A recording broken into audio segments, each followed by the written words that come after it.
Hey everyone, this is Jaime Alejandro with the Arts Calling podcast, featuring creatives in the literary, visual, and performing arts. Welcome to the last episode of the year. So let's get to it. Today I'm delighted to be Arts Calling theater artist and friend of the show, Ann Mason.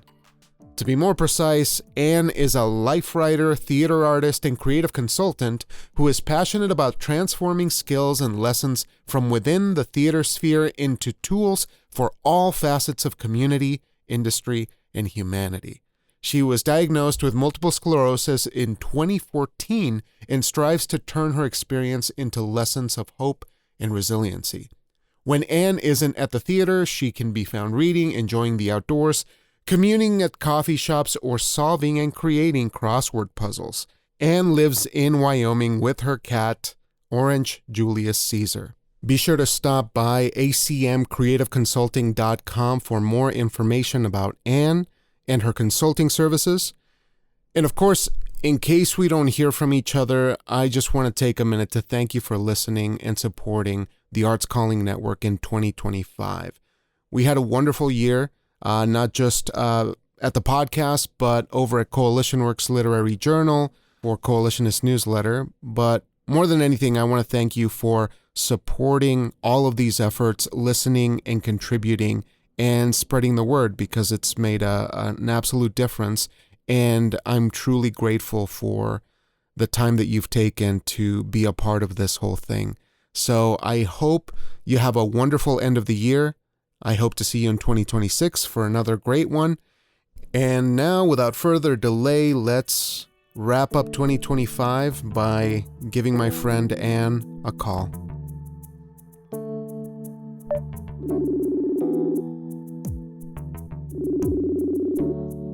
Now that we are all caught up here, technical difficulties sorted out of the way, thank you, Ann, so much for taking the time to chat. I know it's been a really, really long time, except for the fact that I actually saw you twice this year, which is so rare.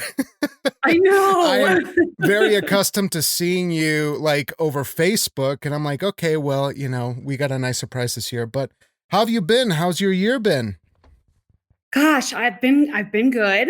And my year has been a year of transition and change, which is exciting.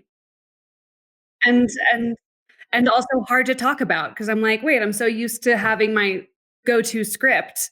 And now I'm like, what am I doing now? What is going on? So to provide a little bit of context, you just stepped away, or maybe I guess we could say stepped down from Relative Theatrics, which is a huge part of your life, something that you built from the ground up, all with you and the crew, of course, that you put together in Laramie. And I guess I'm curious, maybe if we could start at the beginning of that particular chapter. We'll kind of go all over the place, but I think that would be a nice place for us to center our conversation, because since we're talking about transitions here, this is a huge part of your life. You created a theater company in Wyoming, of all places, Yeah. that is doing, that continues to do it. But, you know, when you first created it, you were doing some incredibly bold and risky, relevant work, as the tagline said. But tell me about that. Tell me how much of your life that was, what it took to get started on that, because from afar, I applauded you the whole way, and I thought, wow, this is phenomenal work that you did. So how did that start? How did Relative Theatrics start? So I think that the ideas probably were planted back in college. So for the listeners out there, Jaime and I actually went to school together. So we met at the University of Wyoming, which is super cool. And, you know, Jaime, this might resonate with you. You have your I mean, of course, you were also playwriting, but I was a performance major, and you know, we're in little old Laramie, Wyoming, which, especially in the wintertime, is incredibly isolated from any other place that would be doing theater. And we would have auditions, and if you didn't get cast, it was like, well, hey, you just go to the next audition, except that in our case, the next audition was 6 months to a year away. So that was really frustrating from a performance standpoint, when you're getting your education and you want to be applying your craft outside of school and you don't have other options. And the University of Wyoming Theater Department is great. They put on great shows. We had great professors. But there really wasn't anything outside of that. So it also was kind of the end all be all. Like that was your exposure to theater. That was your opportunity for theater, to perform or to practice your craft. There wasn't anything else really, aside from maybe like a couple community theater productions that might occur here or there, but there was no reliability there. And so towards the end of my time in college and undergrad, I was looking at leaving Wyoming, which I didn't want to do because I love Wyoming, but I also love theater and I wanted a career in theater. And so I did leave, because I was very much sort of under this myth that having a career in the performing arts was not possible in this state. And so to do what I wanted to do, what I loved to do, I needed to leave the place that I love. And I did. I worked for Missoula Children's Theater for a year, which sort of helped bust that myth. Especially, my favorite weeks, my tour partner and I, they hire new theater artists, pair them up in teams of 2 and send them out all over the country to do musicals with kids in communities 1 week at a time. And my tour partner and I would have weeks in big cities like New Orleans, Panama City Beach, Florida, right? We had weeks on like military bases and posts and things like that. But my favorite weeks were in the rural communities where they got exposure to theater, to the performing arts, to this type of collaborative, expressive, generative, exciting work 1 time a year. And it was when MCT came through town and they poured their heart into it. And that sort of helps me realize and reframe my idea around where theater could happen, and and sort of saying, oh, well, if you have the people that want to do the show and are going to put their heart and soul into it, and you have the people that want to come and take in the story, then you can have theater. So great, lesson learned, except that I didn't apply it. I moved to California and I worked in administrative theater, and also at this really excellent theater company, Capital Stage Company in Sacramento, California. And they do bold, intimate, live work, thought-provoking theater, contemporary plays. I'm not going to lie, I completely transferred their model to Laramie. But it was wonderful. And while I was there, I realized like, this is great work. This is work these are stories that engage the community, that spark conversation, that really get people thinking about the world that we live in now and the world that we want to live in. Like, what is the world that we want to build? And having grown up in Laramie, I didn't only go to college here in Laramie, Wyoming. I was born and raised here. And so I had this deep connection to the spirit of the community, which is that of, it's a university town. It's a community of thinkers. And so I thought, oh gosh, wouldn't it be great if in 10 years after I've cut my teeth and like you've suffered for my art and gained all of this professional experience, if I moved home and started a theater company? And I moved home the very next summer and started a theater company. And at first it was really just like, I'm going to produce a show, no stakes. I'm just going to apply what I've learned over the last 2 years out in the real world. I have a show that I want. I still have friends from college who are in town. Let's get a group of ragtag theater artists together and make something cool happen. And we did. And lessons were learned, and it was a fantastic time. And I was really proud of the work. And what was that show that you guys did? It was Brilliant Traces by Cindy Lou Johnson. Okay. So a little 2-person show. And this is a fun story, actually, in thinking about it. So I knew that was the show that I wanted to do. Partially because easy to cast. It was going to be me and our friend Mark Meaden from college. Shout out Mark. Yeah, yay, Mark. My sister was in town, and she also is in theater, which is fun because we were raised by 2 economists. So I love saying 2 economists, theater majors. But she directed the show. Our friend from college, Sarah Varka, who now is this phenomenal bridal gown designer in Chicago, but she was Like Phenomenal absolutely work. brilliant designer. Yes. Always has been, but yeah, shout out. Yes. But she designed the set and the costumes. So it was just, it was easy to assemble the team because the vision was clear. But we didn't know at first where we were going to produce the show because it takes place in this isolated cabin in the middle of Alaska. And it's basically single time all the way through, right? The play starts and then it goes until it ends. There aren't scene transitions. There's nothing big and flashy in the spectacle of it all. So you really needed a venue where the audience could be a fly on the wall of these two messed up people's lives. I shouldn't say messed up, suffering.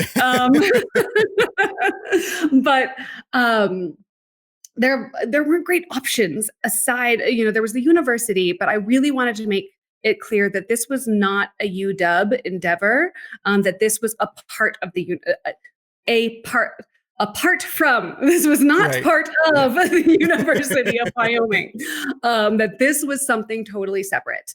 And there's there's this old schoolhouse that's not so much a schoolhouse anymore now, but in Laramie it was the schoolhouse that was built in 1869, in Yeah. little old railroad town, and then continued to expand as the city grew and developed. As the town of Laramie grew and The developed. Grand Town, yeah. Yes. The schoolhouse added on and they extended, and now it is this great building that takes up an entire block, and it includes the Griffin Theater, which is a lovely theater, historic, high ceilings, chandeliers. I think it's like an 800-seat proscenium with a balcony. There are murals It's a on the gorgeous walls. place. It's beautiful. It's Yeah. picturesque. It's massive. It's way too big for that show. But the venue manager, it had also like gone to ruin. It had been infested by pigeons. It was like back when we were in college, it was I like just thought it was haunted the whole time. Exactly, but it also like it was full of junk and pigeon crap. Like it was a safety hazard to go in there. But the director of the building really wanted it. He had a vision for it to be a place for community performances, and for touring performances. And so he hired a venue manager who got it all cleaned up. And then once that happened, the venue manager's job was to get people in the space, really. And so we talked about, well, how could we make this space work for the show? And ended up seating the audience on the stage of the theater on three sides. So sort of converting this big, massive proscenium into an intimate black box space where 50 seats, 2 rows. As an audience member, you are right there in the world of the play. You see the sweat. It's like the zoom in on a film, only live.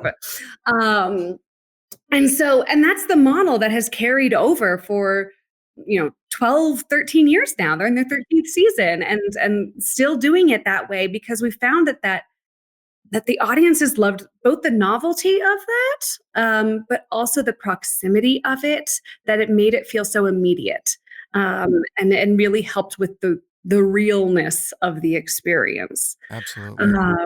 I want to ask you something here, though, because we had the pleasure of attending the Wyoming Arts Summit a Mhm. couple of weeks back, which was a phenomenal experience for me because I don't leave my house very often.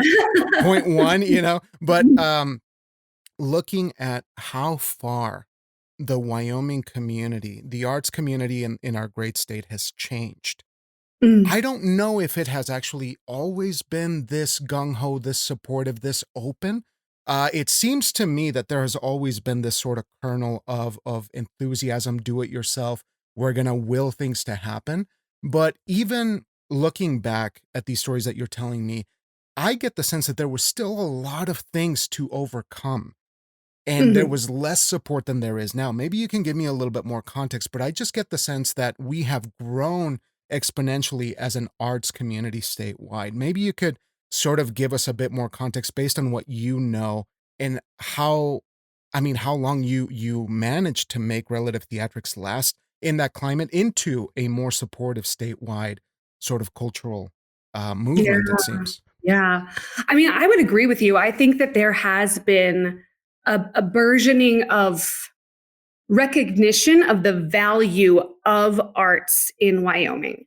Um, I think that the work has always been here. The artists have always been doing it. I think we're seeing, we've seen in the last decade or so a blooming of more performing arts, but it's always been a visual arts Of state. course. Yeah. People come here to paint, to write, to take in the wide open landscape, which can be That's so true. Yeah. inspirational.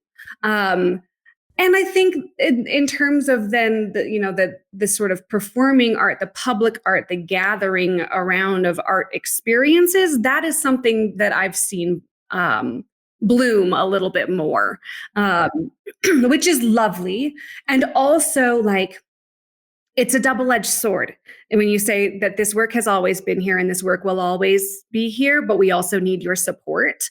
Um, there's not a sustainability aspect in many ways. And for the longest time when I was running Relative Theatrics, I would meet people who, especially in more of the like business or like economic development or those bubbles of society, and they would say, well, what do you do? And I say, oh, I run a theater company. Oh, fun, I'm like, yeah, the work is fun, but it also is work. It's also a business. Yes, this is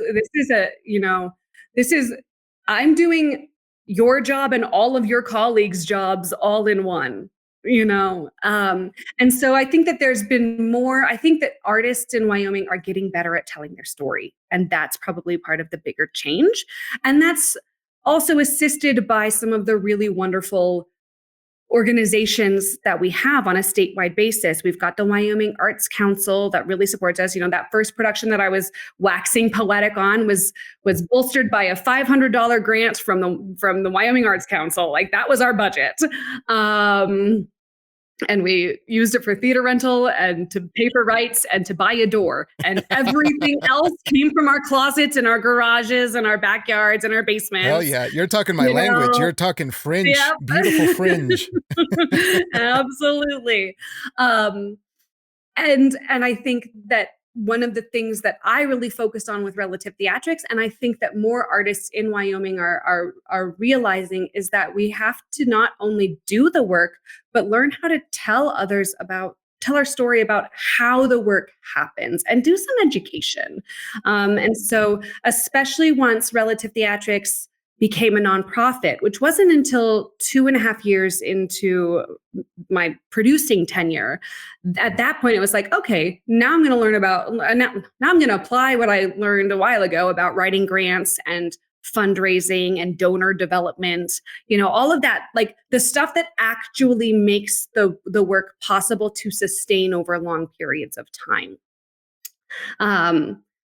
And realizing that in the donor process, people would say, well, I buy a ticket. Doesn't that cover it? I'm like, well, it's Laramie prices. So you bought a ticket for $10.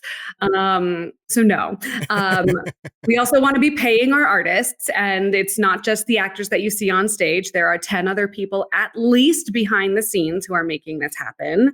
And there are also then all of these other factors that you don't know to think about. So let me help you think about how this comes together, that we have to buy, we have props, we have costumes, we have set, we have all of these technical things, but we also have to, purchase rights. We have to rent the theater. We have to, so doing a little bit more hand-holding for the audiences to help them understand the monetary value of the work. And to then also, with each boost in budget, have it be a boost in artist compensation, and to invite audiences into that and say, you are supporting this many artists, right? Like in season 10, Relative Theatrics paid 150 independent contractors or something like that, who are all artists, right? And so being able to say, like, to donors and to the patrons, we were able to do that because of you. You're a part of our story. on a broader sense. And so I think that that's probably what is happening more on a, widely in Wyoming, where artists are getting better at community engagement. Yeah, that's a phenomenal point, because I do think that maybe for some time, and it could just be my optics on the situation, where you feel like, oh well, you end up having a chip on your shoulder if you choose to in the Yeah. state very, very easily. If you're in, as you were saying, whether it's the performing arts or maybe some other thing, if you are on the fringe of the fringe, you can very easily sort of start getting high on your own supply of like, well, nobody respects this type of art, or nobody is interested in seeing this type of art. And then I guess you could sort of ostracize yourself. So maybe if we could just take a look at an example of relative theatrics earlier on, because I believe that you started self perpetuating this success for yourself, and you did a wonderful job at it, that it just kept growing and growing. So do you recall a time when that clicked for you, when you felt like, I just got through this production, I managed a budget, I presented this, I did that? When did you have a kind of moment where you felt like you were cresting into a kind of sustainability, Mm, emotionally, as an artist and as a business person managing this thing? Because it's kind of a lot. Even if it yeah. is a theater company in Laramie, some might say, oh, well, it's not like whatever. It's not in a big city or whatever. But I just think the beautiful sustainability that you were able to manage, when did that start making sense to you? Yeah.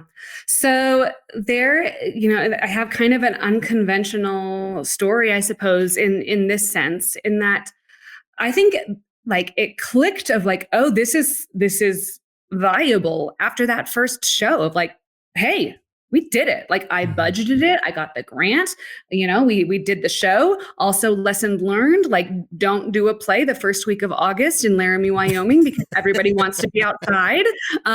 So great, but try again in the fall. And definitely time of year and casting made a difference. um, not that Mark and I aren't big name sellers, but we've got an actor in the cast in the next show who is a man about town, and he sold that thing out. But with each show, and I wasn't. It was like I'm going to plan the next show. I'm not going to think beyond that. But with each show in those first 2 years, they got bigger and better in terms of audience size and response and engagement. And after each show or around town, when people would start to say, well, what are you doing next? Like what is the next show that you're going to produce? So I was starting to see like, oh, this isn't just for me. Like people are like, my hunch was right. People are hungry for this. That's amazing. That's lovely. Yeah. And I think of the buy-in, right? That's really kind of what I'm always focusing on here, is like how to engage with not just the collaborators, but like your actual community. And it seems like that was the sort of snowballing effect, right? That you felt Yeah. you were capturing there.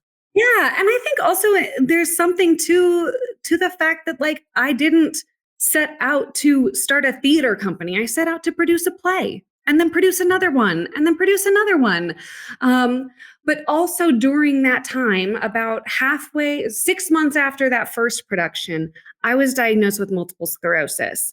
And that kind of upended everything for me. I just went down this whole identity tailspin of who am I? What am I doing? I also still thought that I needed to leave and like gain more clout and Mm, professional experience. yeah. Um, and like, could I even do that if I had this chronic illness that could flare at any moment without planning? Like, what did I how was I going to have health insurance as a freelance artist, and pay for the medications that I would absolutely need? Like there were all sorts of bigger questions that were kind of buzzing in the peripheral, but didn't really have time to come to the forefront because the disease did that for me. Like it got really, really bad, to the point that like in the fall of 2015, I'm directing a show, and thank goodness I had an assistant director because who is now the production manager at Relative Theatrics. Oh, She great. moved away from Laramie, moved back to Laramie, and is back at the company, which is really fun. But but I was in and out of the hospital for that whole rehearsal period, for days to weeks to an entire month, with like increasing debilitation, disease activity, and disability. Um, and like no end in sight. And so like that's a really, I'm 24, 25 years old. It's terrifying. Um, and I feel like I had no grounding, no footing whatsoever. Like relative theatrics was kind of my tether. It was like I just need to get back so I can go to rehearsals. I just need to get back so I can go to the show. Um, and and by the end of kind of the scariest chapter of that medical trauma, Mhm. drama, both, uh, finally my healthcare provider, my neurologist, my medical team, we were finally able to like find the right things to get me stable, um, but also recognized that I probably couldn't sustain full-time work, um, and would need health insurance. And with so 26 looming, like the age 26, like that needed to be sorted out. And the best course of action for me likely would be to apply for Social Security disability insurance. Um, and my neurologist office is amazing because they have a lawyer, on retention who like that's what he does. And so he handled all of it. And I went on SSDI, which allows me to stay on my parents' insurance, which is a huge blessing because I have massive medical bills that insurance pays for. Thank goodness. But the thing about SSDI is that while you can do some work, um, you have an income limit. Um, so so you're you know so once the health was taken care of and I realized I don't need to leave, I'm where I want to be, it's all working, like that was the big wake up moment for me in terms of it clicking of like this is it, right? Like I'm in the place that I love, doing the thing that I love with the people I love. Like I just need to jettison this idea that I'm not like legit enough for this or that I need to leave and do more or whatever, right? Like I'm already doing what I want to be doing. So let's just embrace that.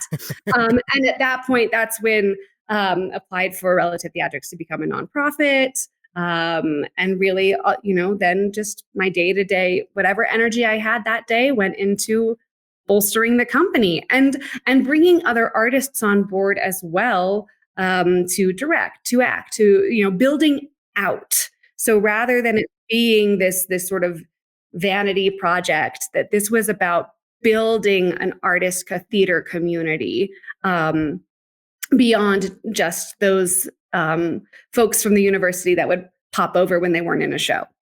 Um, and I don't remember where I was going with this, but I think that like that was kind of the thing. Like that was what it was. That was the moment that sort of had it click for me of like this is it. Yeah, and, Um, it's one of those beautiful things to see from I had the pleasure of working with you very, very early in that process, where yeah. you very graciously, did a reading for one of my plays that was totally not ready, and, But I that's what readings are I for. know, right? Yeah, I learned a lot, Mhm. and you helped me a lot in so many ways back then, but one of the great things to experience long term has been this again, beautiful blossoming of a community that says we deserve this type of art. Yeah. And I think if there's anything that I just keep taking away whenever I see that work that you've put together is like, you can do it here. Yes. It can be done here. And I really want to applaud you for that because most of my life, I think I felt much like you, where it was like, well, I got to get out of here. Right. I can't be an artist here. What the hell is, that all about? But I think removing that sort of removing yourself from a pedestal of feeling like you have to be out in California or out in New York to be relevant in some sense. you're as relevant as you want to be to your community. And if you choose to be in Mhm. your community, it's really, it can become a transformative, almost spiritual experience, which I'm sure, Oh, like, it's just sort of what I'm always gleaning from your experience, that you're able to say, I'm just going to do it here. I'm totally cool with that. Right? mhm. And it sounds incredibly superficial of me to like fixate on that, but I just think it's really powerful It because is. we're Well, and told to people leave. yes. Yeah. And like I was just the community connections that I have had the gift of fostering over the years. Like we at Relative Theatrics, we called it our family of patrons, our family of artists, our family of donors, and that is so true. They are, you connect on a deeper level, and you have intentional, vulnerable relationship building with people. And I think one of the things that was so crucial to me, just sort of as an ethos, with the company, was to ensure that everyone felt seen, not just the artists, but the patrons too.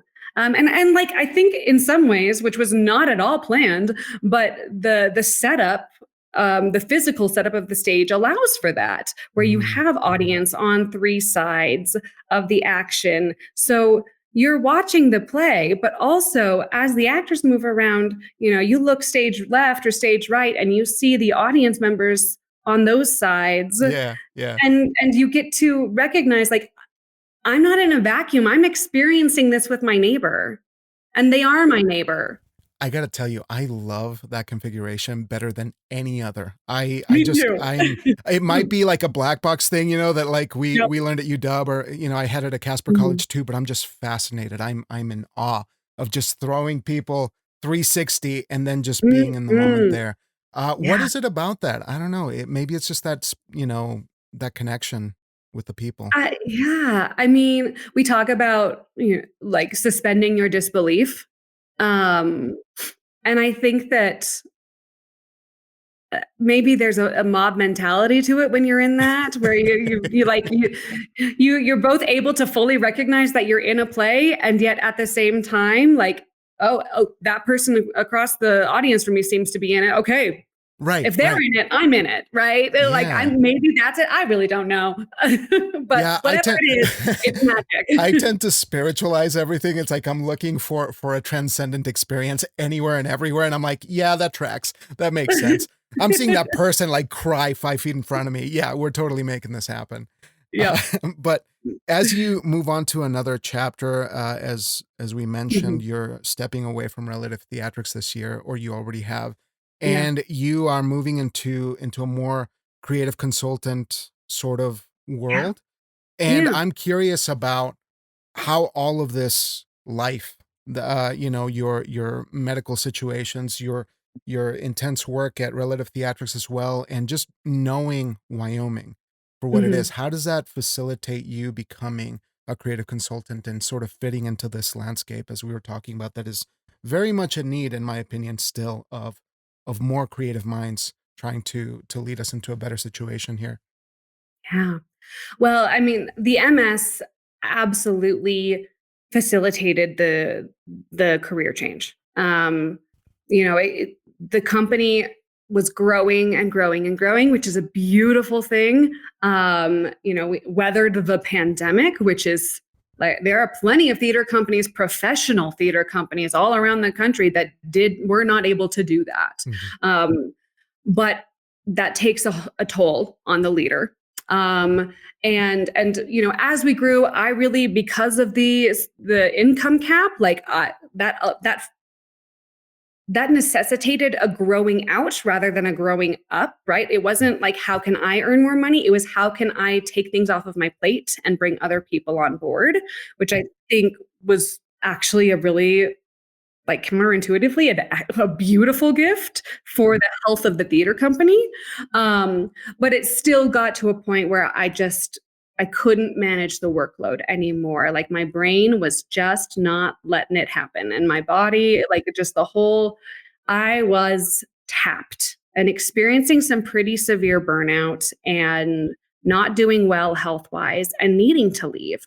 And so sort of circling back to your prior question, like I think the real moment in terms of the lifespan of relative theatrics, or a major life moment for RT as this creative organism of its own right, was at the board meeting when I went to my board of directors and said, I have to step away. I can do one more season, but that's all I have left in me. And as the board, like, I need you all to decide if this is something to carry on. Like, over the next year, do we focus on a job search and hiring someone to replace me, or do we focus on a celebration, sort of end of life of this company? And they unanimously voted, this needs to carry on. And so that, I think, was such a beautiful moment in recognizing, like, this isn't about me. And I like never wanted it to be about me. But at the same time, I also would, go around town and people would be like, this is Anne. She is Relative Theatrics. Which is really interesting to like figure out now, watching people who used to introduce me and they're like, this is Anne. She started Relative Theatrics. But she's not there anymore. But she's still Relative Theatrics adjacent. Yeah, like I'm like the mom of Relative Theatrics. It's my baby. They're in college now. All is good. But I think that was the moment of recognizing that this is right. This work is bigger than one person. It's bigger than me. It's for the community. It's by the community. It is work that bolsters our community and that makes a difference in the lives of the people who live here. And isn't it beautiful that has come to be in Laramie? And wouldn't it be great if that were the case with all of the other theater groups and all of the other communities in Wyoming, because Wyoming deserves that.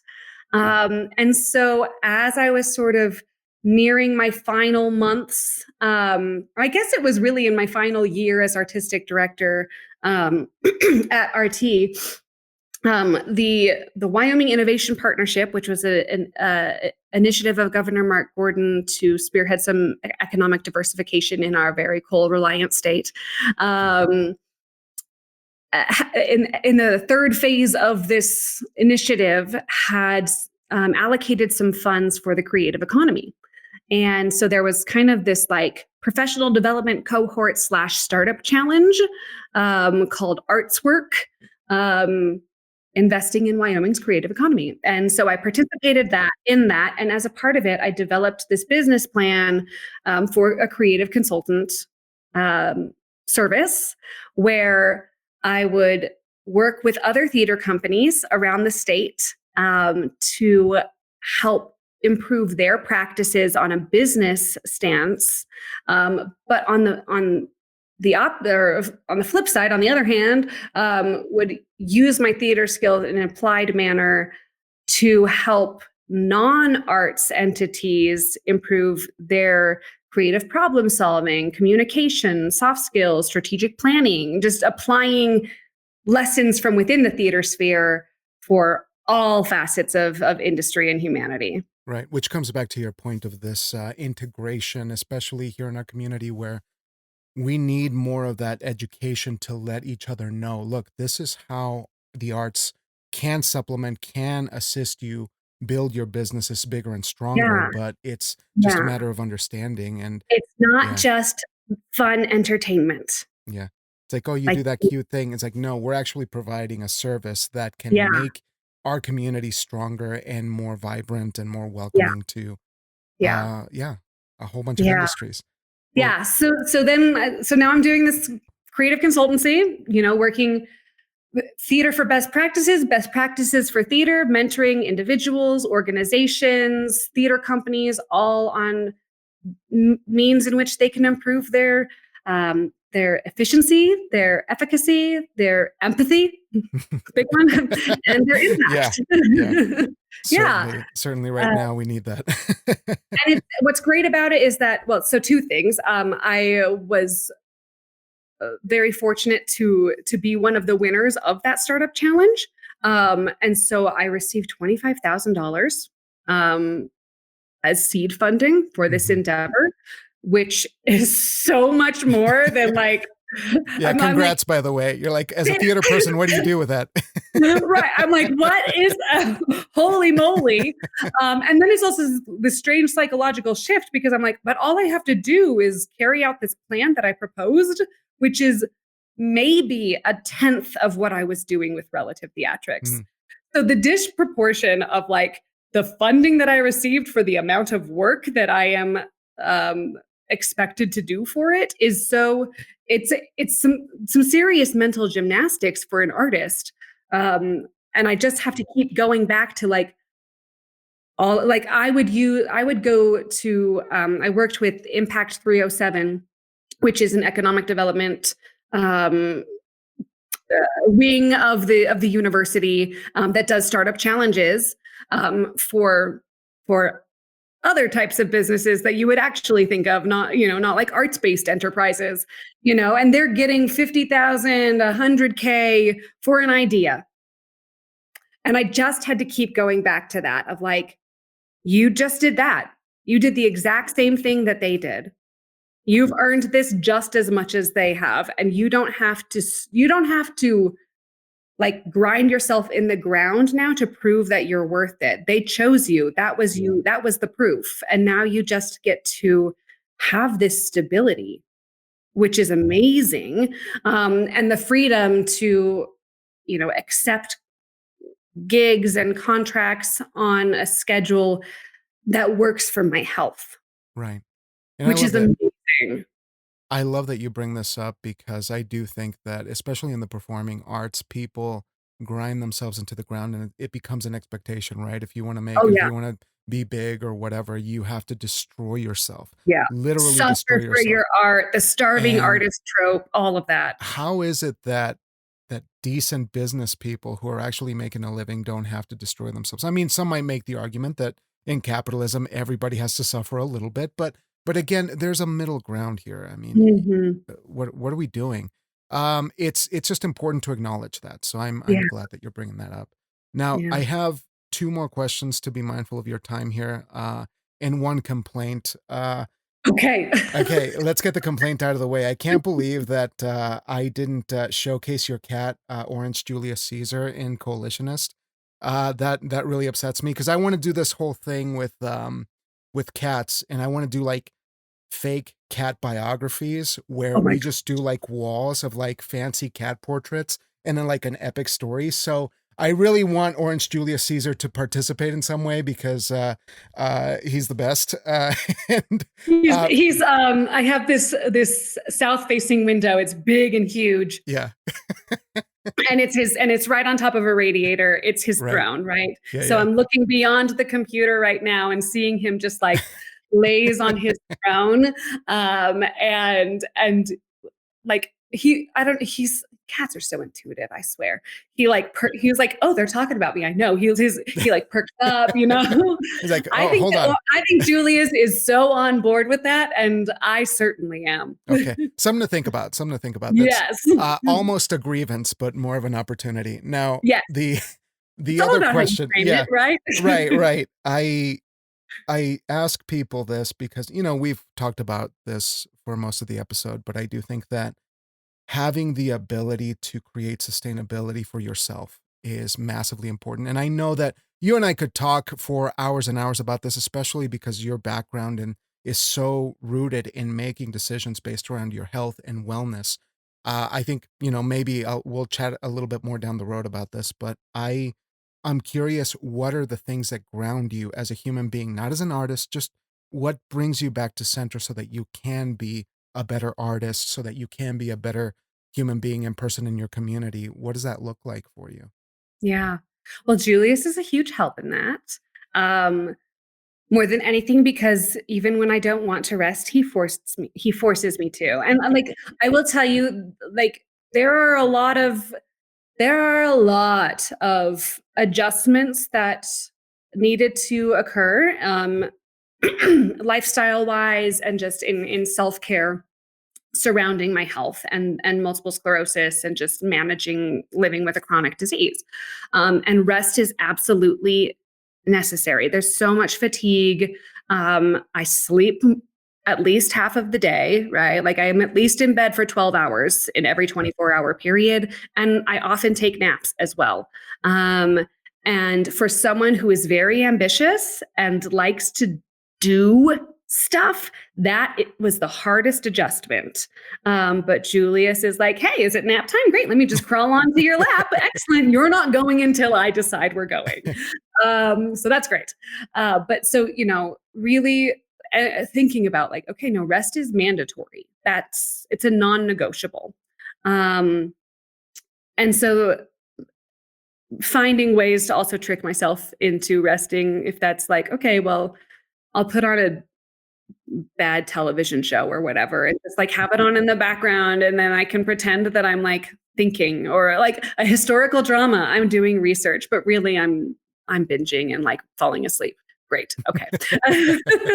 Whatever it takes to trick the mind, right? To slow that down. And then often when I find, like, I love puzzles. I love crossword puzzles. That's something that I've like inherited from my paternal line. My dad loved crossword puzzles. My grandmother loved crossword puzzles.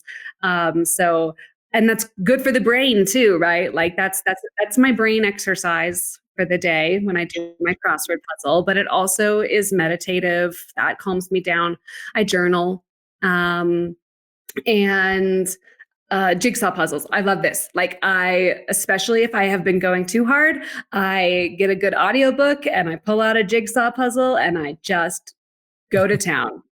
Right. So those sorts of things that just sort of slow me. And also like just turning on the do not disturb on my phone. And limiting those pings, those notifications, those technological stressors, and like giving myself permission to have a little digital detox to just slow down. And when the weather's nice, going outside.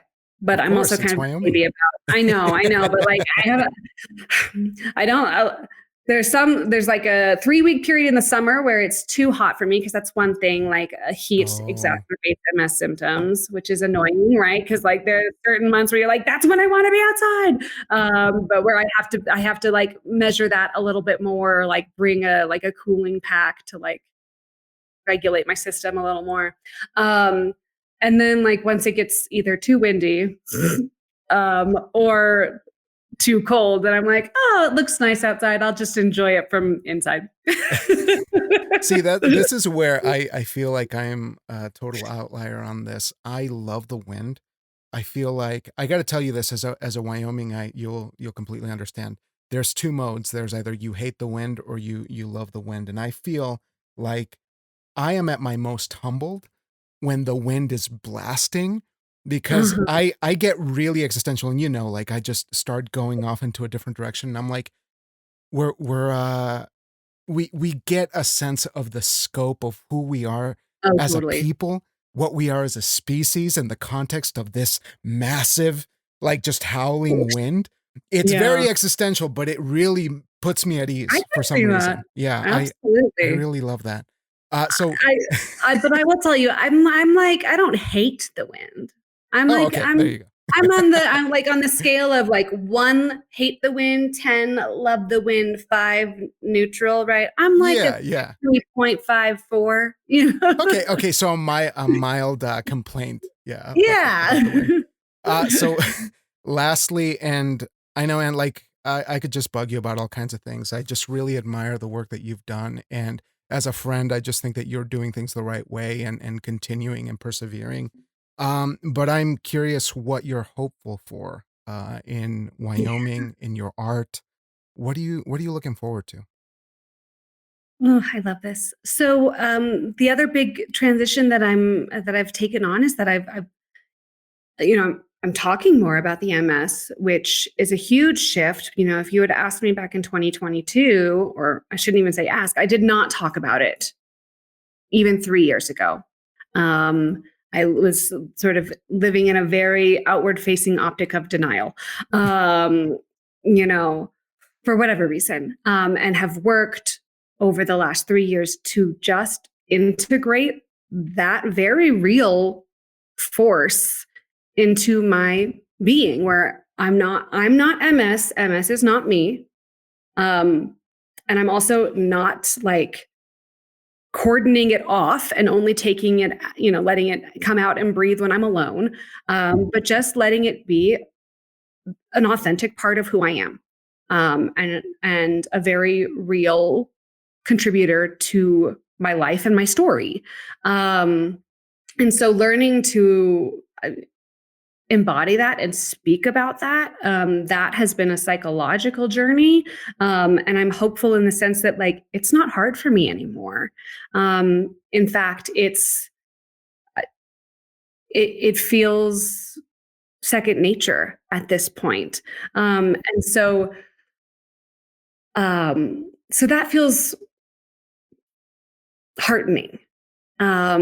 And what I hope for in light of that is that over the past year, I've started writing a memoir, and the memoir is really about those first 2 years of relative theatrics, which coincide with the MS diagnosis and the very rapid decline of my health, and that whole period of thinking like, I don't know where my home is and I don't know what my future is. And I don't know how to deal with this health crisis or this new identity that has been thrust upon me. And so I'm writing about that, and I'm slogging through right now. I'm like in the midst of a first very messy draft. But each day I write a little bit more, and I'm really hopeful that that this work will help someone.